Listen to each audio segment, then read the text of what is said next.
I'm going to show you how to make a really delicious breakfast. It's a little twist on avocado toast, which I love.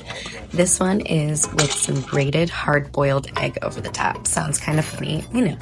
First, we're going to toast our bread or fry it up in a little bit of butter.